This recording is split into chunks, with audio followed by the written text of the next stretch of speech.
बाबू बहादुर तो हो लेकिन अक्लमंद नहीं। खौफनाक चरवाहे ने खरखराती हुई आवाज में कहा। तुम कौन हो? राजवीर ने संभलते हुए कहा। वो उठकर बैठ गया था। मेरी छोड़ो। चरवाहे ने कहा और बीड़ी सुलगाने लगा।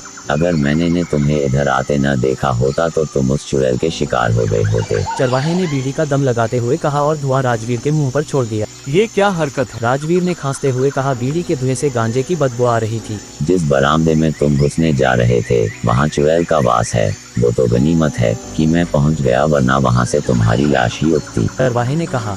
मगर तुम वहाँ क्यों आए और किस तरह? मैं इतनी मुश्किल से वहाँ पहुँचा था और तुम वहाँ आए भी और मुझे उठा कर ले भागे। राजवीर ने हैरत और शक से मिली जुली कैफियत में पूछा। मैं तुम्हें क्यों बताऊं? अगर तुमने मेरा राज किसी को बता दिया तो। चरवाहे ने राजवीर की आंखों में देखते हुए कहा। तुमने मेरी जान बचाई है, मैं तुम्हारा राज क्यों किसी को बताऊंगा? अच्छा तो सुनो, मैं एक ओझा हूँ, तंत्र मंत्र करता हूँ। चरवाहे ने चारों तरफ देखते हुए राजदारी से कहा। मैं काफी दिनों से इस चुड़ैल को अपने बस में करने के लिए जाप कर रहा हूँ। इस चक्कर में मैंने राणा महल का चप्पा चप्पा छान मारा है और मुझे एक खुफिया रास्ता पता है जिससे गुजरकर उस महल में आसानी से घुसा जा सकता है। चरवाहे ने धीमे स्वर में बताया। ओह अच्छा। राजवीर को हैरत होने लगी। उसने सोचा कि यह चरवाहा उसके काफी काम आ सकता है। और एक बात बताऊं? चरवाहा राजदारी से राजवीर की तरफ झुकते हुए बोला। मेरे जाप की वजह से वो चुड़ैल डर गई है, अब वो किसी के सामने नहीं आती है। चरवाहे ने मुस्कुराते हुए कहा। उसकी आंखों में चमक आ गई थी। हाँ मुझे भी लगता है। राजवीर ने उसकी हाँ में हाँ मिलाई। राजवीर सोच रहा था कि इस चरवाहे को फुसलाकर काफी जानकारी निकाली जा सकती है। चरवाहा गर्दन अकड़ा कर दूसरी तरफ देखने लगा। वो सर भी हिलाता जा रहा था। ऐसा लगता था कि वो कुछ सोच रहा है। ओ अब तुम क्या करने वाले हो?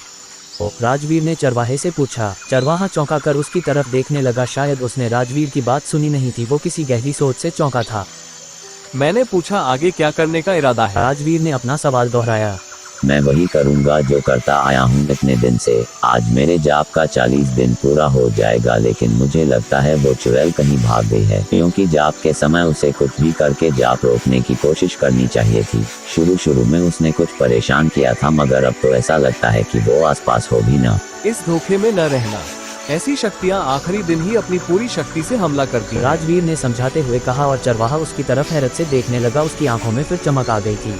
बाबू तुम्हें तो काफी कुछ मालूम है, क्या तुम मेरा साथ दोगे? चरवाहे ने राजवीर से विनती भरे स्वर में कहा। क्यों नहीं, बताओ मुझे क्या करना है, आखिर तुमने मेरी जान बचाई है। राजवीर ने एहसान मानते हुए कहा। वो इस चरवाहे को भरोसा में लेना चाहता था ताकि उसे कुछ जानकारी मिल सके। ये तो मैं जानता हूँ कि तुम बहादुर हो, मगर क्या तुम आधी रात को महल में घुसने की हिम्मत कर सकते हो? चरवाहे ने राजवीर की आंखों में देखा। अरे दिन हो या रात, मैं कभी भी कहीं भी घुस सकता हूँ। राजवीर ने सीना ठोंकते हुए यकीन दिलाया। तो फिर ठीक है, आज रात 11 बजे तुम मुझे पुरानी बावली के पास मिलो, वहाँ से हम साथ ही इधर आएंगे। चरवाहा उठते हुए बोला। याद रखना आज पूर्णिमा की रात है, कोई तुमको देखने ना पाए इधर आते हुए। चरवाहे ने उससे कहा और एक तरफ की पगडंडी पर हो लिया। राजवीर बैठा उसे जाता हुआ देख रहा था। थोड़ी देर वो बैठा कुछ सोचता रहा, फिर वो भी उठकर रघु काका की हवेली की तरफ चल पड़ा।